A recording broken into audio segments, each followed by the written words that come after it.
Les personnages éditeurs tels Marvel ou DC Comics n'appartiennent pas à un auteur, mais à leur maison d'édition, et passent ainsi dans les mains d'auteurs successifs qui ont chacun leur vision, leurs envies et leur cahier des charges.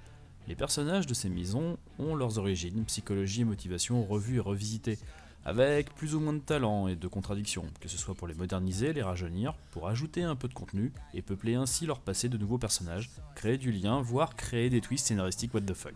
C'est lors du DC Fandom, événement en ligne de DC Comics, que nous avons eu droit à de nombreux trailers, et notamment deux concernant The Suicide Squad, qui se voit enrichi de nombreux personnages. Deux trailers donc, un pour Suicide Squad Kills the Justice League, le jeu vidéo prévu pour 2022, et qui, comme son nom l'indique, nous donnera pour mission de stopper, entre autres, un certain surhomme qui porte un slip rouge au-dessus de son collant bleu.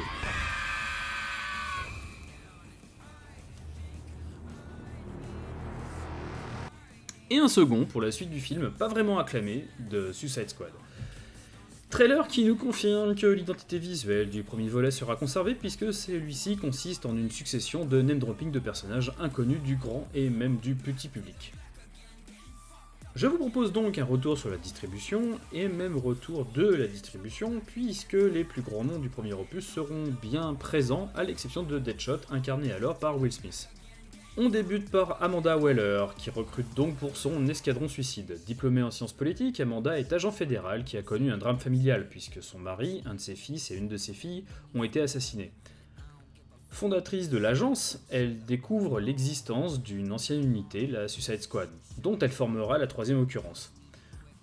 Tout comme dans le ou les films, elle jouera en soliste, s'opposant très souvent à ses supérieurs, aux autres agences, à ses mercenaires et aussi au Batman qui n'est pas vraiment enthousiaste vis-à-vis de ses projets.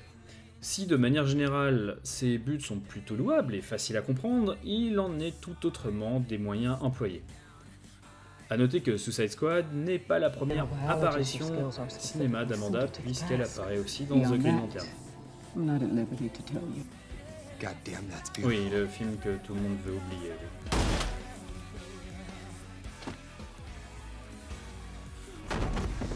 You're welcome, Canada. Rick Flag est de retour lui aussi, fils de Rick Flag Senior et père de Rick Flag troisième du nom. La lignée partage, hormis un manque d'idées évidentes dans le choix des prénoms des enfants, une carrière militaire et le goût pour les équipes de mercenaires. Tout commence avec Grand-Papy qui, à la tête du Suicide Squadron, combattra pendant la Seconde Guerre mondiale. Seul survivant de leur première mission, jamais un nom d'équipe n'aura été aussi bien porté. Il recrutera, réduisant les pertes. Après la guerre, il formera la Task Force X, et ce sera Junior qui prendra la tête de la Suicide Squad reformée par Amanda Waller.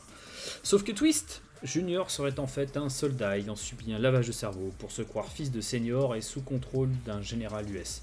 Ayant le choix de reprendre son identité réelle, il refusera, estimant que la Suicide Squad avait besoin d'un Rick le Drapeau. Savant fait partie des nouveaux venus dans l'équipe. Richissime héritier, il débute en tant que justicier à Gotham. Mais la chauve-souris tente de le dissuader de suivre cette voie tant ses méthodes dénotent un manque total de considération pour les dommages collatéraux. Il utilise alors ses phénoménales capacités en informatique pour devenir maître chanteur. Torturant Black Canary, il sera stoppé par les Birds of Prey. Oracle tentera bien de le réhabiliter, mais ses méthodes lui feront regretter sa charité. Il fera ensuite ponctuellement équipe avec Huntress et Oracle. Javelin est un champion olympique allemand de lancer de javelot. Devenu mercenaire et super vilain, il est l'antagoniste de Green Lantern. Et il lance donc super bien des javelots. Voilà. Harley Quinn, vous avez vraiment besoin d'une présentation. Polka Dotman est un personnage pour lequel vous avez besoin d'une présentation. Issu de ce que j'appelle l'âge what the fuck des super-héros. Vous savez, la bonne époque où les personnages et scénarios, quand ils existaient du moins, donnaient l'impression d'avoir été écrits par des étudiants en histoire de l'art sous MDMA et ce après 72 heures sans sommeil. Rappelez-vous le Batman d'Adam West. Qui pèse 200 grammes et dans un arbre et est très dangereux. Un moineau armé d'une mitrailleuse. Bref, l'homme au poids est un ennemi de Batman dont le costume est composé de poids, de différentes couleurs, chacun cachant une arme, à l'instar de la bat-ceinture. Scie circulaire volante, parapente, grenade aveuglante, point géant, système de téléportation. Oui, le tout dans des poids voilà, de couleurs. Voilà, comme des gommettes en fait, chose pareille, on va pas se mentir. Et que surtout on ne nous dise pas pourquoi quelqu'un capable de construire ce genre de costume et de technologie a encore besoin de cambrioler une entreprise de nettoyage de tapis. Mais parce qu'il a vraiment fait ça. Ratcatcher 2 serait donc la fille d'Otis Flanagan, égoutier possédant la capacité de communiquer et de diriger les rats. Meurtrier inculpé, il décidera de se venger de ses accusateurs, juges, jurys, policiers, et sera stoppé par Batman. Il concevra une flûte pour améliorer ses capacités et histoire de coller encore un peu plus aux joueurs de flûte de Hamelin. Il fera même de l'élevage sélectif de rats pour obtenir des spécimens plus intéressants. Et il finira vaporisé par un cyborg Omak. Bloodsport.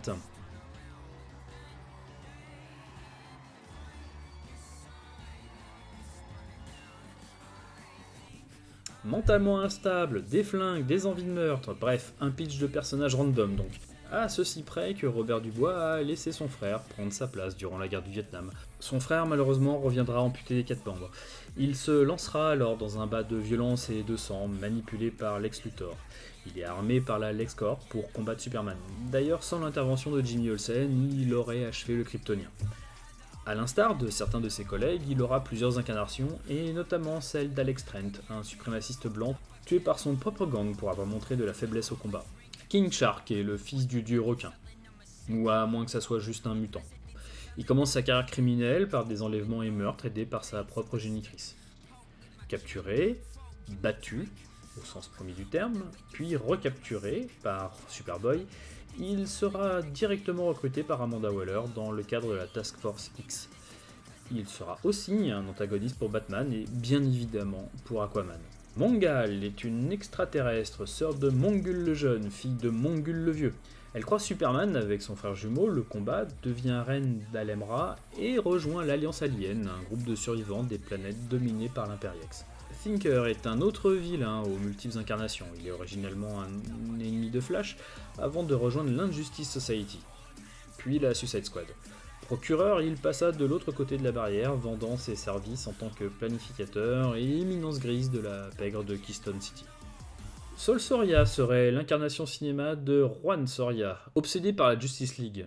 Suite à un incident impliquant des nanites, il se retrouva avec la capacité phénoménale d'ouvrir toutes les serrures. Hésitant entre Captain Key et Seigneur Sésame, il fut recalé par la Ligue, mais fut bien stoppé par cette même Ligue lorsqu'il cambriola une banque. Recruté alors par la Suicide Squad, ignoré par ses coéquipiers, sauf Killer Crow qui voulait le boulotter, il se sacrifia en allant au devant d'une reine alien qui se nourrissait d'énergie positive. Mais vu le moral de Juan, elle rétrécissa assez pour que Juan l'écrase. Ainsi apprit-il que le comportement de ses coéquipiers était en fait un plan à son insu pour vaincre l'invasion. Il fut remercié en recevant une meilleure chambre, enfin cellule, qu'il dut partager avec Killer Crow, qui le mangea. Blackguard est équipé d'une armure capable de générer armes et boucliers d'énergie pure. C'est un criminel qui sera tué lors d'une mission de la Suicide Squad, qu'il aura rejoint après un fiasco contre Booster Gold et The Thousand, une organisation criminelle de Metropolis. Comme quoi, quand tu rejoins une équipe qui a suicide dans le nom, faut faire gaffe. TDK est apparemment une création de James Gunn, le réalisateur du film, et son acronyme pourrait signifier non pas The Dark Knight, mais The Detachable Kid. Comme le laisse imaginer son icône, il pourrait détacher ses membres et en particulier ses bras. Voilà, démerdez-vous avec ça. Wiesel était un étudiant ignoré par ses camarades. Il deviendra par la suite professeur à Vandermeer University. Considérant certains de ses étudiants comme des menaces à sa titularisation, il décida de s'équiper d'un costume de belette. En même temps, tous les autres animaux cool étaient déjà pris. Et décida de les assassiner.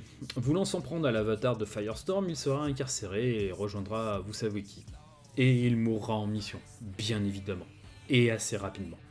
Captain Boomerang, qui lui était déjà présent dans le premier opus, est un ennemi de Flash, donc doué pour lancer des boomerangs. Ouais, après les javelots, quoi. Et puis les petits pois, on a les boomerangs, quoi.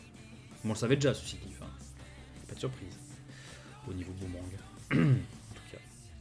Recruté assez vite par Amanda Waller, il s'enfuira suite à une mission réussie, celle-là, contre Darkseid, quand même, c'est pas n'importe qui.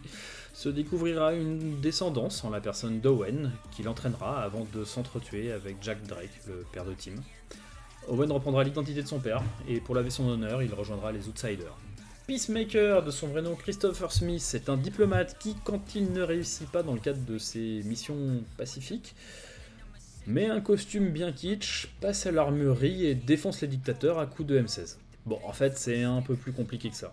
Si au début de sa carrière, l'ami Christopher utilise des armes non létales, il change vite de stratégie en raison d'un traumatisme lié au fait que son père était directeur de camp d'internement nazi. Ça devait faire des repas de Noël sympas en famille.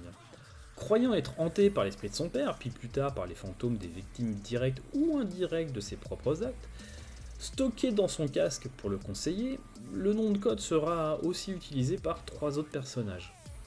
Moralité, reprenant l'esthétique clip des années 90, The Suicide Squad se renforce avec un grand nombre de personnages de fond de tiroir, qui ont pour avantage de donner beaucoup de liberté aux scénaristes et réalisateurs, tant dans leur existence que dans leur traitement.